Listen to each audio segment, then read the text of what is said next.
안녕하세요, 임준입니다. 자, 이번에는 2편 한국사회 이해 쪽입니다. 여기는요 총 이렇게 8개의 강의로 이루어져 있는데요, 사회부터 시작해서 지리까지 이렇게 8편의 강의를 30분씩 여러분들께 보여드리도록 하겠습니다. 자, 먼저 사회 부분입니다. 사회 부분을 살펴보도록 하겠습니다. 이 사회 부분 안에서도요 여러 가지 챕터로 구성되어 있는데요, 하나씩 내용을 살펴보고 그 다음에 문제도 함께 풀어볼 텐데요, 내용을 설명할 때 부족했던 부분들은 문제를 풀 때 더 자세히 설명드리도록 하겠습니다. 지금 바로 시작할게요. 자, 첫 번째는요, 한국을 상징하는 것들입니다. 여러분은 한국 하면 어떤 모습이 떠오릅니까? 그래서 여러분들의 머릿속에 한국 하면 떠오르는 것들을 한번 알아보도록 하겠습니다. 자, 여기 보이는 태극기, 한국의 국기죠. 한국의 국기는 이렇게 태극 문양이 있고요, 4개의 궤가 있습니다. 그래서 한국을 상징하는 국기, 태극기를 꼭 기억하시기 바랍니다. 잠시 후에 문제를 풀 때도 이 문제부터 나오니까 꼭 기억하고 있으세요. 자, 국가라는 것은 나라의 노래를 이야기합니다. 나라의 노래는요 애국가인데 바로 안익태 선생님이 작곡을 해 주셨습니다. 자, 안익태 선생님을 꼭 기억해 주세요.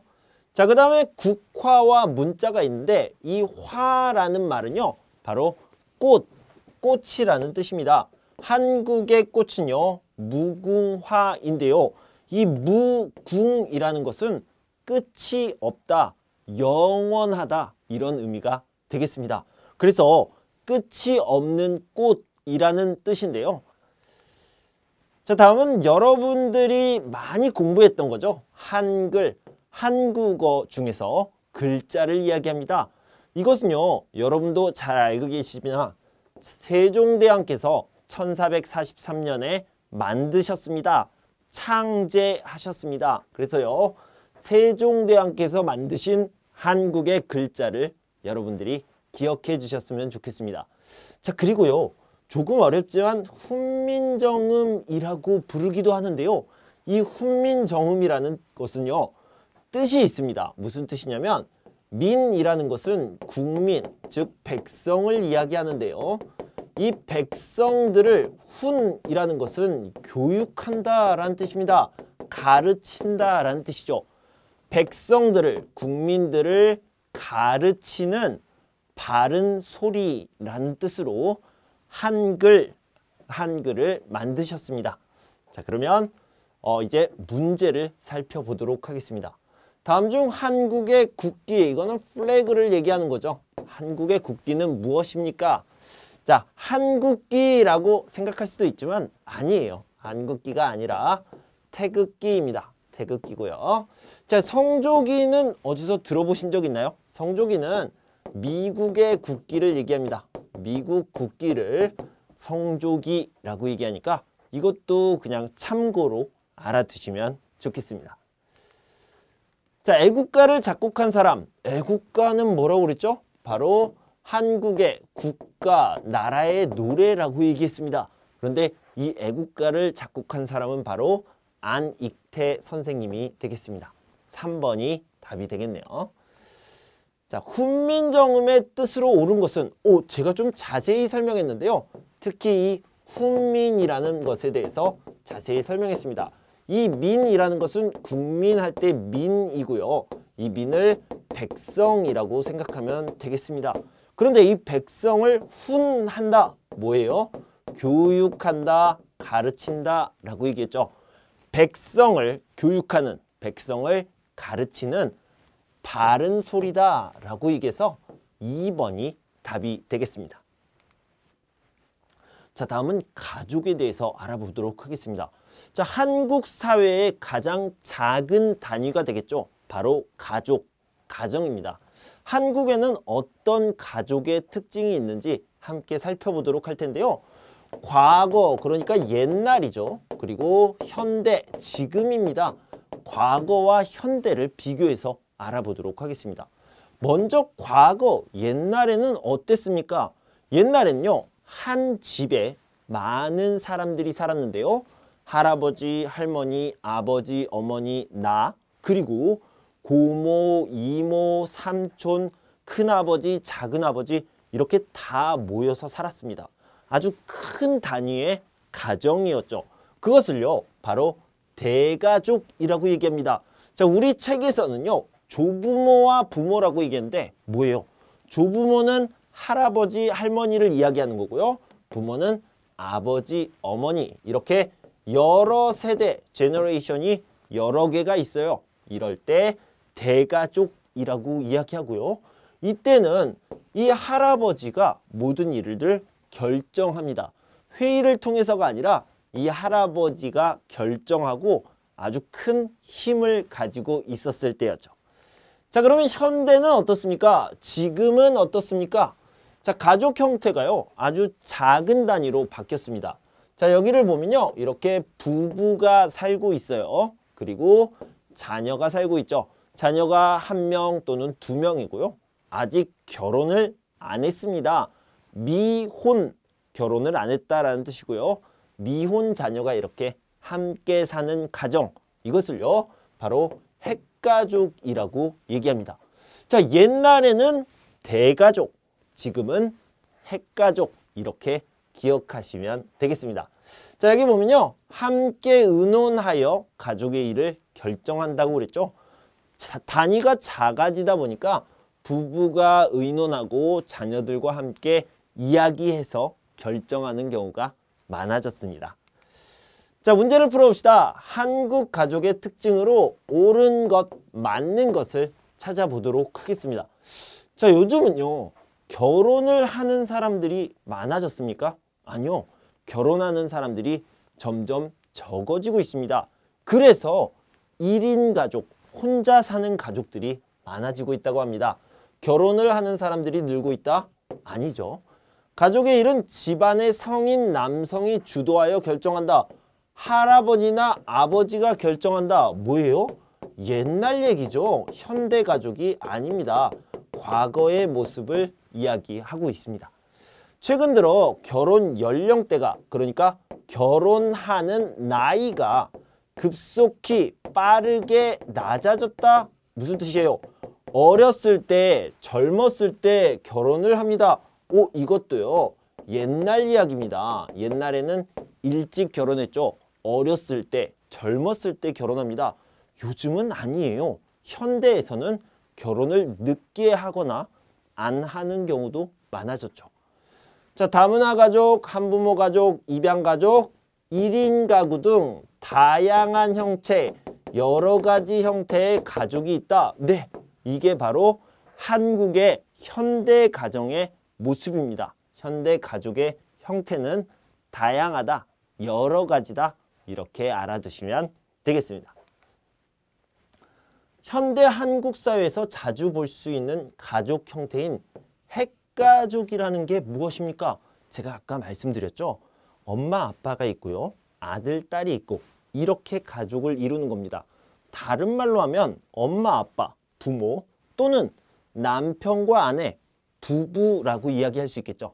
그래서 부부가 있고요. 자녀들이 있는데 아들, 딸이 결혼을 했어요? 안 했어요? 안 했습니다. 그럴 때요, 미혼이라는 표현을 씁니다. 자, 여기서 한번 찾아볼게요. 한 쌍의 부부와 미혼 자녀, 결혼을 하지 않은 자녀들만 있는 경우 이것을 핵가족이라고 부릅니다. 자, 아버지의 남자 동생. 자, 한국에는요, 가족을 부르는 호칭이 굉장히 많이 있는데요. 자, 아버지의 남자 동생은요, 삼촌이라고 부릅니다. 아버지의 형도 삼촌이라고 부릅니다. 그런데요, 여기 보니까 삼촌이 없어요. 자, 이 삼촌이라는 말은요, 결혼을 아직 안 했어요. 아까 얘기했듯이 미혼이었을 때 삼촌이라고 부릅니다. 아버지의 남자 형제를 삼촌이라고 했는데 만약에 결혼을 했습니다. 결혼을 하면 아버지의 형은 뭐가 되냐면 큰아버지가 돼요. 큰아버지가 되고 그럼 동생, 남자 동생이겠죠. 남동생은 뭐가 되겠습니까? 크다의 반대, 작다, 작은 아버지가 되겠죠. 그래서 여기 문제를 다시 보면 아버지의 남동생, 남자 동생을 부르는 말은 결혼을 안 했으면 삼촌, 결혼을 했으면 작은 아버지가 되겠죠. 자, 찾아봅시다. 4번이 답이 되겠네요. 자, 다음은 취업과 직장에 대한 이야기를 좀 해보도록 하겠습니다. 자, 어떤 나라의 사회, 어떤 곳의 사회를 이야기할 때 가족도 중요하고요. 상징도 중요합니다. 그 다음에 중요한 게 뭘까요? 일을 하는 곳에서의 어떤 문화, 어떤 분위기가 있는 것인지 중요하겠죠. 그래서요, 취업과 직장에 대해서 알아보도록 하겠습니다. 자, 한국에서는 어떻게 일을 하고 있습니까? 여러분 보면요. 보통 15세부터 일을 할 수 있지만 요즘은요. 교육을 많이 받아요. 그래서 대학교까지 졸업하고 또는 대학원까지 졸업을 한 다음에 취업을 하기 때문에 15세부터 일을 할 수 있지만 늦게 취업을 하는 경우가 늦게부터 일을 하는 경우가 많아졌습니다. 자, 그러면 언제까지 일을 할까요? 보통 60세 정도의 회사를 그만두게 됩니다. 그러면 회사를 그만두고 나서 계속 쉽니까? 아니요, 그렇지 않습니다. 회사를 그만둔 다음에도 오랫동안 살아요. 그렇기 때문에 회사를 그만둔 다음에 사업을 하는 사람들, 자영업자가 되는 사람들도 많고요. 재취업, 다시 다른 직장으로 취업을 하는 경우도 많아졌습니다. 자, 그렇게 알고 계시면 좋겠고요. 아까 말씀드렸던 취업 연령이 높아지고 있다. 늦게 취업을 한다. 늦게 직장을 구한다. 이런 말이 되겠습니다. 자, 또 아까 말씀드렸던 60세 이후에 은퇴 이후에도 새로운 직업을 구하거나 창업을 하면 자영업자가 되는 거죠. 나중에 자영업에 대해서 한 번 더 이야기를 할게요. 그래서 창업을 하는 사람들도 늘어나고 있다라고 얘기할 수 있습니다. 자, 그런데 이런 취업과 직장에서 지금 한국 사회에 대해서 이야기하고 있는데요. 한국 사람들은 어떤 직장을 좋아합니까? 물론 사람마다 다르겠지만 전체적인 분위기에서는요. 안정적인 직장을 좋아합니다. 그래서요. 안정적인 직업, 안정적인 직장을 선호한다. 이렇게 표현을 하는데요. 자, 한국에서 가장 안정적인 직장은 뭘까요? 공무원이죠. 나라를 위해서 일하고 나라에서 주는 돈을 받는 공무원이 이렇게 안정적이라고 할 수 있습니다. 그래서 공무원 같은 일자리, 이것을 선호한다라고 알아두시면 좋겠습니다. 선생님, 그러면 안정적이라는 것의 반대되는 말은 무엇입니까? 이렇게 물어볼 수 있는데요. 자, 안정적이라는 것은 항상 비슷한 일을 하고요. 위험하지 않아요. 이 회사가 아주 튼튼합니다. 이런 의미고요. 자, 그 반대는요. 새로운 것들을 경험하고 어려운 일을 하지만 큰 돈을 벌 수 있고 새로운 아이디어, 즉 창의적인 일을 하는 게 되겠죠. 그래서 벤처 사업, 벤처 기업 이런 일들을 하는 회사 아니면 그런 회사를 만드는 창업 이런 것들이 되겠습니다. 그런데 한국 사람들은 안정적인 일을 좋아한다. 이렇게 알아두시면 좋겠습니다. 자, 여성의 사회활동에 대해서 알아보도록 하겠습니다. 자, 보통 일은 누가 합니까? 옛날에는요. 남자가 일을 하고 여자는 집에서 가사노동을 했었죠. 집에서 집안일을 많이 했었는데 요즘은 남편도 일을 해요. 그리고 아내도 일을 합니다. 함께 같이 일을 하는 것을요. 맞벌이라고 얘기해요. 그래서 남편과 아내가 같이 일하는 것을 맞벌이다라고 얘기하는데 이런 맞벌이 부부가 늘면서 여자들도 사회에서 일하고 활동하는 경우가 많아졌습니다. 여성사회 활동이 활발해졌다 이렇게 생각할 수 있겠죠. 그래서요, 대한민국 여자들 중에 맞벌이 부부를 하는 아내들, 여자들은요, 정말 힘들어요. 육아와 일을 병행하는 여성들 너무 힘들죠. 이 병행한다라는 것은 둘 다 하다라는 뜻입니다. 그래서 뭐 일도 하고 그리고 육아, 아이를 키우는 일도 하게 됩니다. 이렇게 힘들 수 있다라는 겁니다. 자, 한국의 직장 문화를 보면요. 업무 시간은 보통 8시간 정도 됩니다. 그렇죠? 9 to 6라고 얘기하죠. 선생님 그러면 9시부터 6시까지는 9시간인데요. 아, 여기에 빼기 1시간 뭐예요? 점심시간이 있습니다. 점심시간을 빼면 이렇게 8시간 동안 일을 하게 됩니다. 그리고요. 또 중요한 게 주 5일 근무제입니다. 주 5일 근무제가 있는데 월, 화, 수, 목, 금 이렇게 5일 동안 일을 하고요. 토일은요. 쉽니다. 주말에는 쉬는 일, 이것을 주 5일 근무제입니다. 그것을 주 5일 근무제라고 합니다. 라고 설명하면 선생님 이건 너무 당연한데요. 네, 옛날에는 당연하지 않았는데 지금은 너무 당연한 이야기가 되었죠. 이 당연한 것을 주 5일 월, 화, 수, 목, 금 5일 근무합니다. 라고 얘기하고요. 또 여러분들이 기억해야 되는 숫자가 있는데 52시간, 일주일에 52시간보다 더 적게 일해야 된다는 것이 법으로 정해져 있습니다. 이 52시간을 꼭 기억해 주시면 좋겠습니다. 자, 한국의 취업과 직장 생활에 대한 설명으로 옳지 않은 것, 틀린 것을 찾아보도록 하겠습니다. 취업난으로 취업 연령이 점점 높아지고 있다. 맞습니까? 네, 늦게 취업을 합니다. 늦게 직장을 구해요. 네, 맞죠. 은퇴한 후에는 일을 하지 않고 휴식을 취한다. 은퇴는 언제 합니까? 보통 60세 정도에 한다고 그랬어요.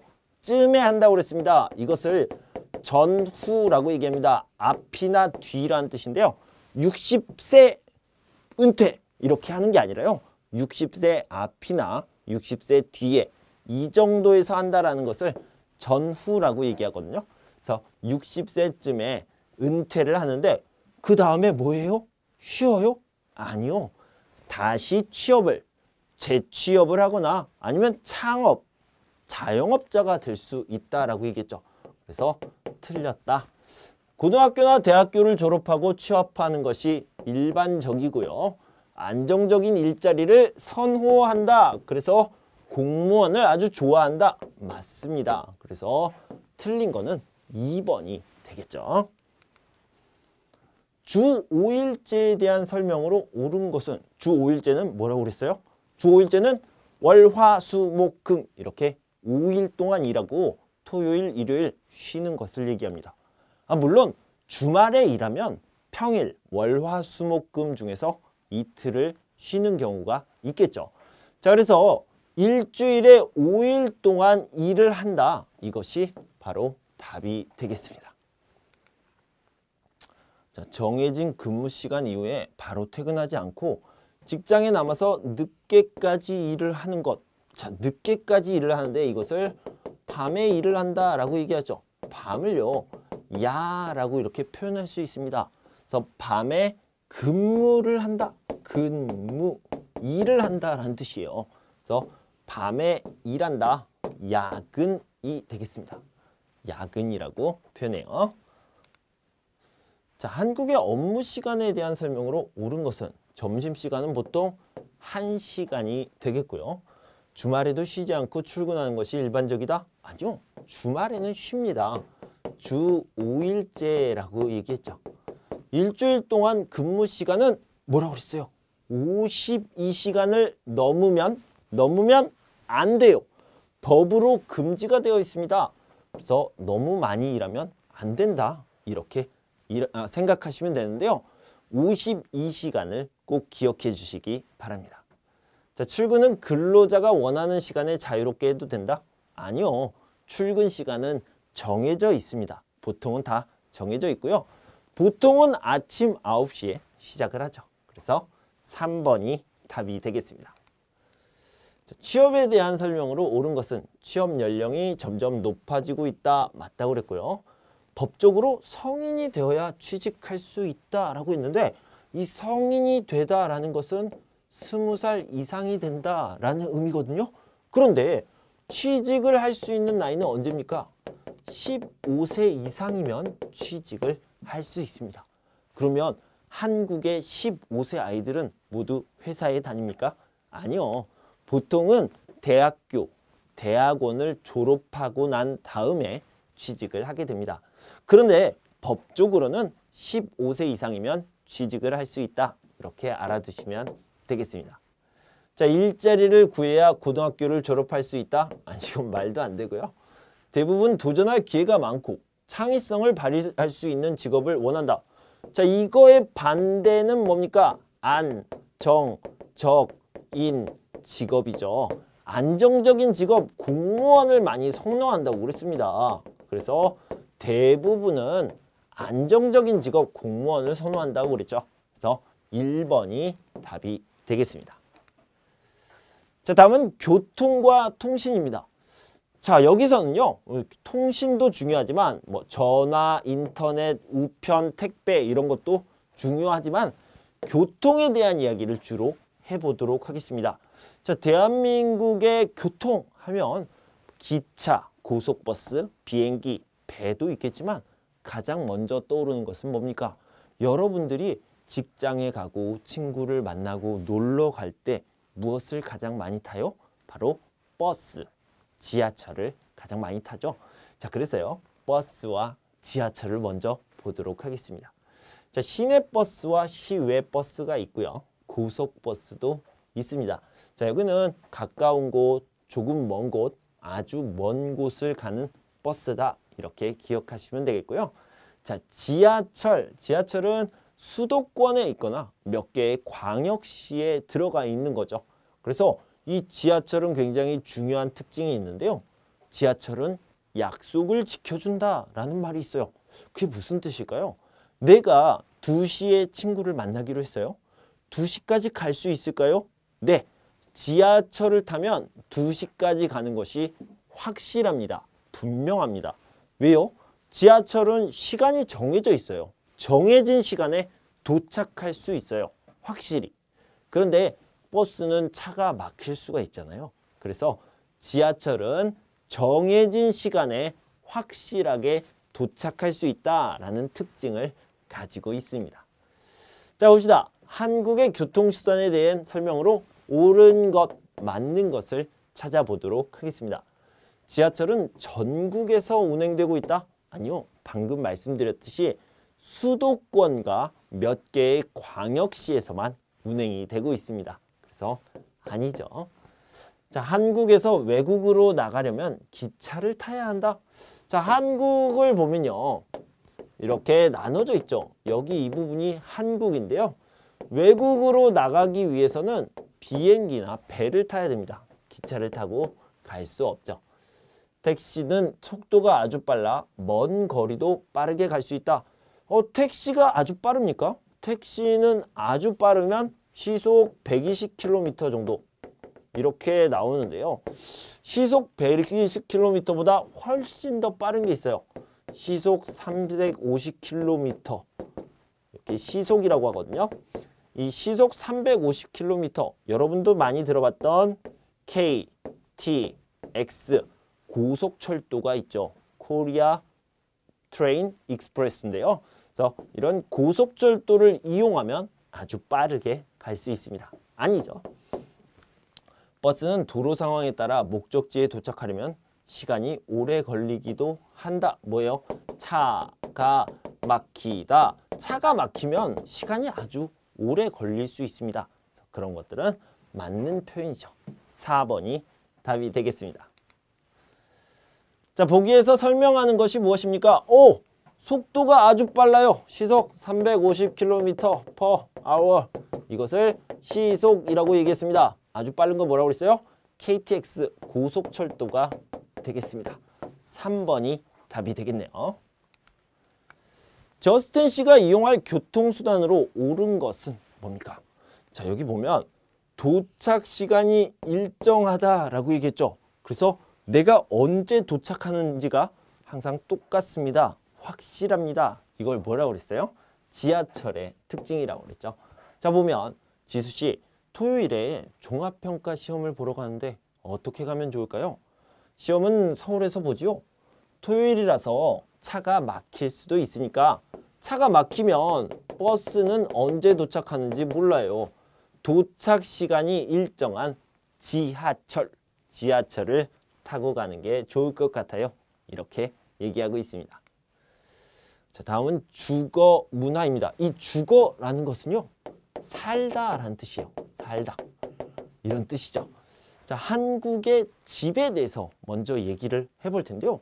저 단독주택과 공동주택이 있습니다.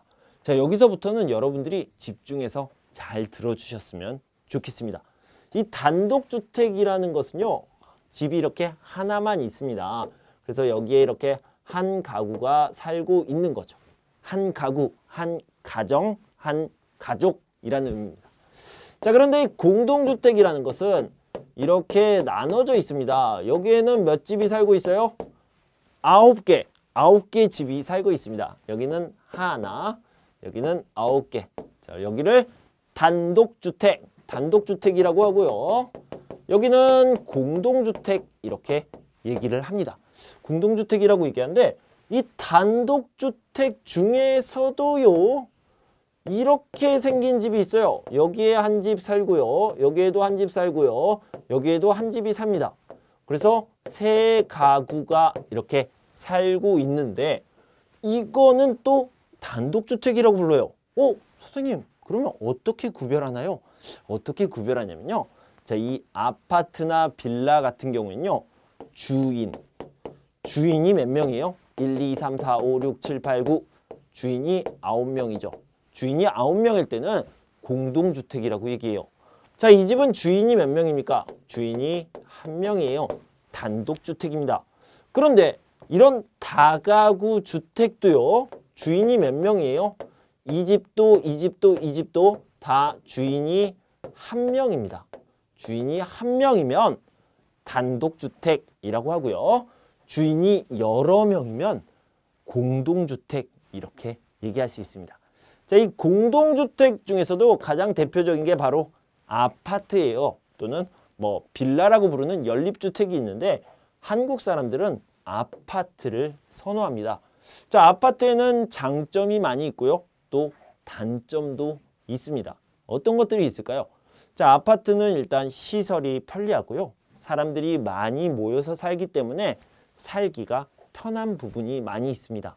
자, 그런데요, 사람들이 많이 모여서 살기 때문에 또 불편한 점도 있어요. 어떤 것들이 있어요? 위에서 쿵쿵쿵쿵 떠들면, 아니면 옆집에서 파티를 하면 시끄럽습니다. 자, 이런 것들을요, 층간소음이라고 하는데 이런 층간소음 때문에 문제가 생기는 경우도 많이 있습니다. 그래서 장점과 단점이 있다, 이렇게 알아두시면 되겠습니다. 자, 현대 한국 주거 문화는요, 도시에 아파트가 많이 늘어났다. 왜냐면 도시에 사람들이 많으니까요. 그래서 공동주택에 사는 사람들이 많아졌다. 그러면 한국 사람들은 큰 집을 좋아할까요? 작은 집을 좋아할까요? 작은 집을 좋아해요. 왜냐면요, 옛날에는 가족이 많았습니다. 그래서 큰 집이 좋았겠죠. 그런데 요즘은 가족이 적어요. 그래서 엄마, 아빠, 나 이렇게 3명 또는 4명만 살거나 적게는 1명만 사는 경우도 있죠. 1인 가구도 있어요. 그래서요, 작은 집, 소형주택이 인기가 많다. 이렇게 알아두시면 되겠고요. 아까 얘기했던 것처럼 아파트 등의 공동주택에서는 층간소음 같은 문제가 생기기도 합니다. 이렇게 알아두시면 되겠습니다. 자, 한국의 거주 형태도 자주 문제에 나오니까 알아두시면 좋겠습니다. 자가는요, 내 집입니다. 내가 가지고 있는 집, 내가 샀어요. 이런 뜻이고요. 전세는요, 집주인에게 보증금을 주고 돈을 빌리는 거예요. 집을 빌리는 건데 이렇게 보증금을 줬어요. 그리고 집을 빌립니다. 그리고 집을 다시 돌려주면 보증금을 다시 받아요. 한국에만 있는 특별한 시스템이라고 합니다. 자, 월세라는 것은 외국에도 많이 있는 시스템인데요. 보증금을 어느 정도 줘요. 조금 큰 돈을 준 다음에 매월 조금씩 한 달에 한 번씩 돈을 줍니다. 집을 빌리는 비용을 주는 거죠. 자, 이것을 월세라고 얘기합니다. 그런데 이 전세와 월세를 퓨전 이렇게 합쳐서 나온 것이 있는데 보증금을 좀 많이 내고 그 다음에 월세를 조금만 내는 경우가 있거든요. 이런 것들을 반전세라고 얘기합니다. 그래서 반전세는 여기 사이에 있는 게 아니고요. 바로 여기 사이에 있는 것이다. 이렇게 알아두시면 되겠습니다. 자, 이렇게 한국의 거주 형태까지 알아봤습니다. 자, 오늘 우리가 공부한 건요. 사회 부분이었습니다. 첫 번째 사회 부분이었는데요. 저는 다음 시간에 두 번째 부분을 가지고 돌아오겠습니다. 여러분, 그때까지 건강하고 행복하세요. 감사합니다.